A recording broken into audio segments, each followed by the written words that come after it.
Before even starting this video, I want to give credit where credit is due.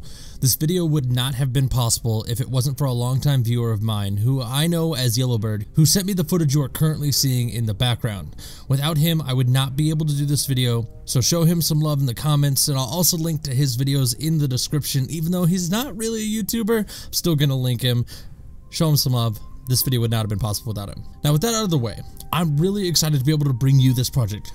A loot breakdown from turning in 10,000 strike tokens. For those not quick at math, that is 500 reward engrams. However, due to the massive amount of information this video contains, I will be breaking it down into sections. Those being an overall breakdown, kinetic weapons, energy weapons, power weapons, armor, vendor specifics and non-vendor drops, Masterworks and Masterwork cores, and finally a discussion about a potential issue with mass token turn-ins. Now, as you can see on screen is timestamps you can skip to, allowing you to save time, but also to prevent people from posting the timestamps in the comment section with the passive-aggressive "thank me later" comments. If you're one of that person, you're bad and you should feel bad. But enough rambling, let's dive into this. Starting off, let's give an overall breakdown. In total, over 500 reward engrams, 1,329 drops were received. This total ranges from kinetic, energy, and power weapons, to groups of legendary shards in values of 5 to 7, to armor, and of course, shaders. Of those 1,329 drops, 500 were the two shaders Vanguard Disciple and Vanguard Magnus, which dropped 247 and 253 times respectively, and always dropped 100% of the time in groups of 2. 695 of the drops were either an armor piece or a weapon, which dropped 139% of the time. This may seem odd, as the common understanding that 100% of the time is the maximum. But with reward engrams, multiple rewards is a common thing. So in simple terms, you will always receive one armor piece or weapon, and then 39% of the time you will receive 2. And the final 134 drops were groups of legendary shards ranging from 5 to 7 at a time, which accounts for 26.8% of all drops. Now overall, we should see 3 rewards for every engram opened, or 300%. However, instead, we have 100% from shaders, 139% from armor and weapons, and 26.8% for legendary shards. This in total is 265.8%, meaning 34.2% of the time we actually aren't receiving one of the rewards, which is actually why I'll be discussing a potential issue at the end of the video. But let's move on to the next part of the video and discuss kinetic weapons. This part of the video and the remaining sections that discuss weapons and armor will be a little bit more in-depth than the previous parts. For these parts of the video, I'll be doing an overall breakdown, but then I'll dive deeper and talk about the vendor-specific drops as well as the drops that aren't tied to the vendor. Also, fair warning for anyone watching the entire video and not skipping around, a lot of these sections will sound very similar, as I want each section and part of the video to give information that doesn't require past context. So let's do it. Overall, a total of 126 kinetic weapons were received. This puts the kinetic weapon drop at 25.2% of the time.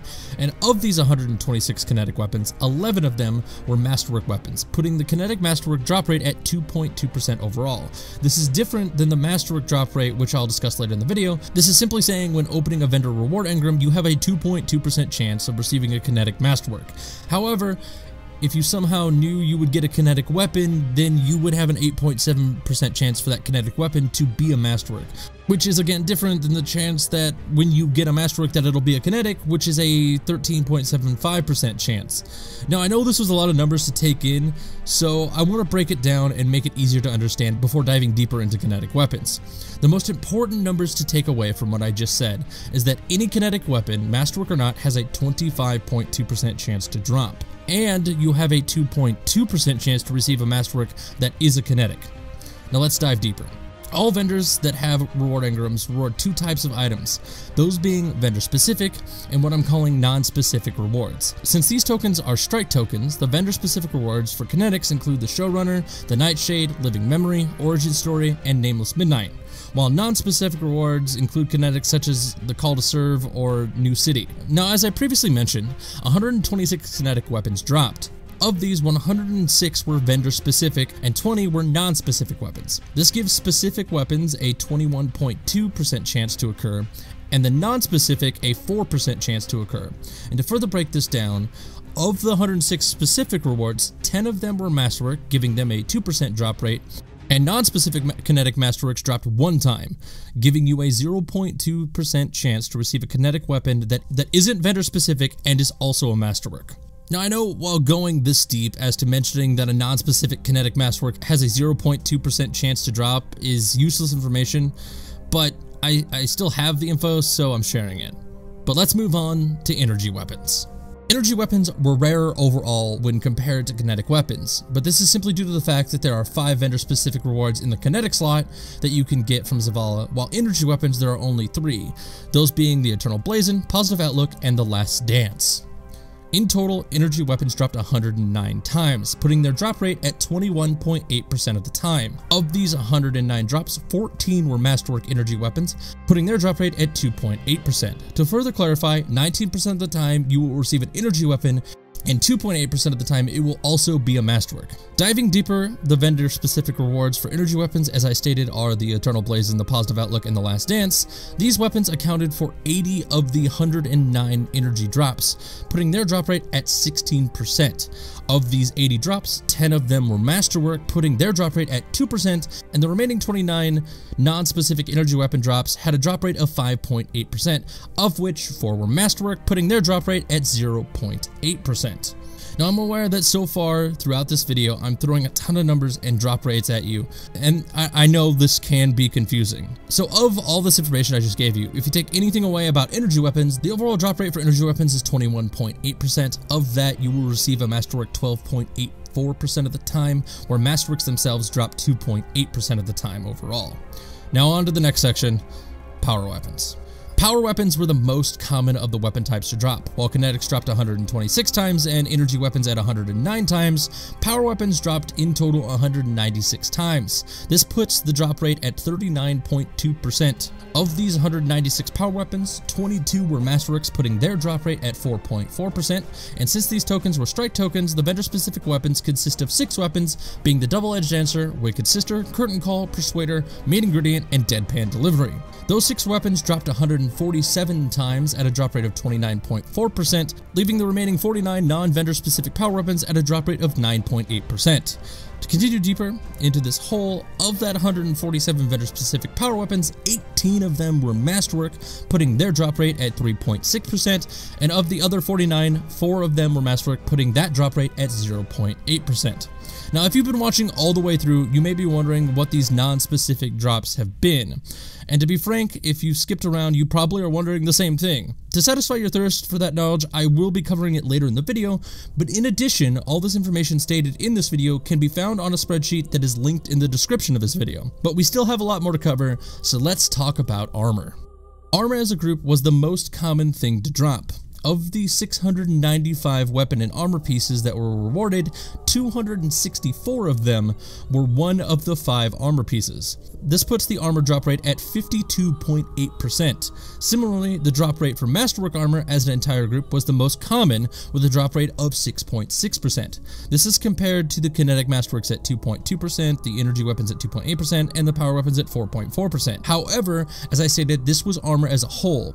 Individual pieces were in some cases rarer than general Masterworks. Helmets in total dropped 46 times, or 9.2% of the time, with vendor specifics dropping 29 times, or 5.8% of the time, and non-specific helmets dropping 17 times, or 3.4% of the time. For gloves, they dropped 51 times in total, or at a drop rate of 10.2%, with the vendor-specific helmets dropping 35 times, and the non-specific helmets dropping 16 times, putting their drop rates at 7 and 3.2% respectively.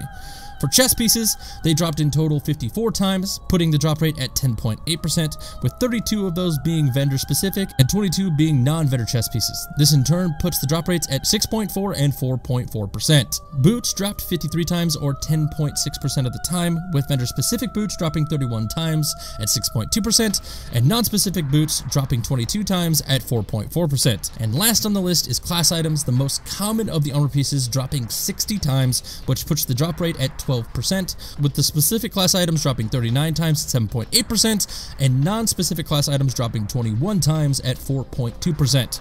Now I know this is a lot of information to throw at you, and there really isn't a way to condense it down to one final point on armor, other than repeating everything I just said while excluding the specific versus non-specific info. I hope what's on the screen visually is enough. However, we have 3 more sections of this video to discuss, so let's dive into vendor-specific drop and non-vendor specific drops. Throughout the video, I've discussed the vendor-specific drops and non-vendor specific drops, with little to no mention as to what these drops were. I of course mentioned that the vendor-specific kinetic weapons were the Showrunner, Nightshade, Living Memory, Origin Story, and Nameless Midnight. However, I didn't mention how many times they dropped each, so on screen now is how many times they dropped and the overall drop rate. I hope visually showing these numbers is enough to cover what I'm trying to show you, because this section will end up being longer than all the others combined if I mention each weapon specifically and talk exact numbers. For non-vendor specific kinetics, they are on screen now, and with the corresponding drop rates and number of times they appeared. Again, I won't be mentioning each weapon as there were a total of 57 different weapons that dropped. If you really want to analyze each weapon and their drop rates, you can pause the video or check out the spreadsheet. So from here on out, I will be rapid firing the information. On screen now is the vendor specific energy weapons, and now the non-vendor specific energy weapons. Following that, of course, is the vendor specific power weapons, and rounding out the weapons is the non-vendor specific power weapons. And to finish up this rapid fire section, we have both the vendor specific and non-specific armor pieces on screen. Now I know this section was quick, it didn't have any explanation, because I felt this information wasn't incredibly important, but I did have it, so I figured I'd share it with you. As I said, you can always go back and pause. For now, let's tackle the final section where we talk about Masterworks. Something I never thought I'd be able to tackle is the Masterwork drop rate. This was something that not only was daunting, but I felt any test I would do would be on such a small scale that it would lead to inaccurate numbers. But as I stated at the very beginning, thanks to Yellowbird, I have the data of 10,000 strike tokens. And because of this, I can borderline guarantee that the drop rate for Masterworks for both armor and weapons combined is 16% of the time. Over the course of 500 engrams, 80 Masterworks were received, which as I stated is a 16% drop rate. Now of course, if you have watched through the entire video so far, you know we aren't stopping there. So first, let's take a look at weapons. Overall, when it came to weapons, 47 Masterworks dropped. This means that when a Masterwork drops, you have a 58.75% chance of it being a weapon. This in turn means that the remaining 33 were Masterwork armor pieces, which had a drop rate of 41.25% when a Masterwork dropped. To really drive this point home, because people will misinterpret what I just said, Masterworks drop 16% of the time. And then when they do drop, 58.75% will be a weapon and 41.25% will be armor.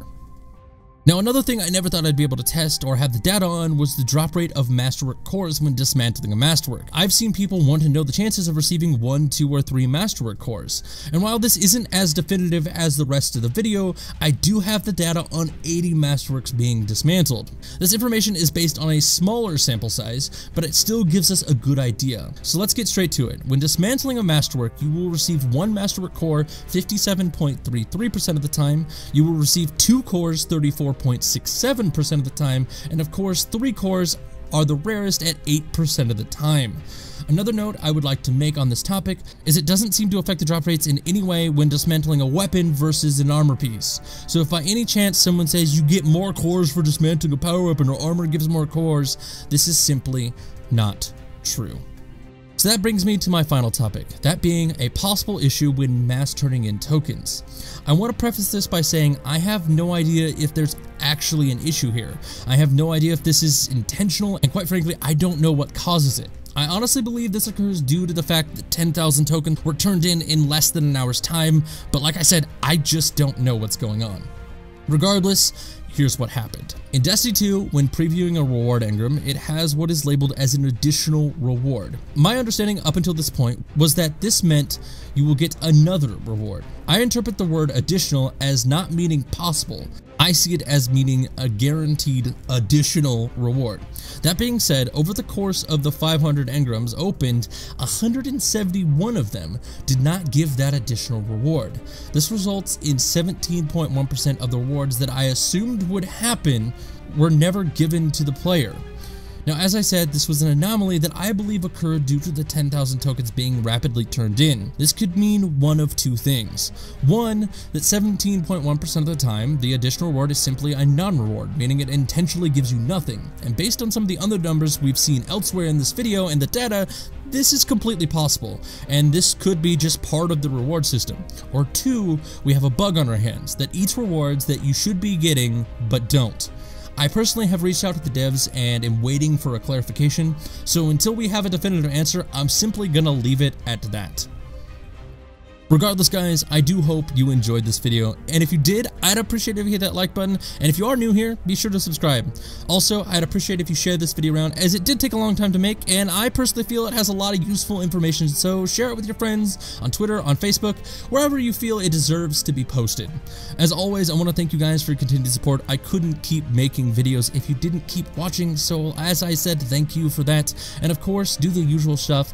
Check the description and click the links found there. Join the Multilux community Discord, follow me on Twitter, sponsor me if you feel I deserve it, or don't. I'm just glad you enjoyed the video enough to watch it all the way through. But with all that said, I'm gonna get out of here, say my name is Matt, and I'll see you guys next time. Actually, surprise, I'm still here, and if you didn't click off the video, so are you. Anyway, right as I finished editing this video, I got a response from the Bungie dev that I reached out to about the potential bug when turning in massive tokens and sometimes not receiving a reward. While I do not have an answer as to whether or not it is intentional or is in fact a bug, but he did say that sometime next week he will dig into the code and find out what's going on and let me know. So when I do actually have a definitive answer, I will be sure to update you guys as to what's going on. So for real this time, I'm gonna get out of here, and I'll see you guys next time.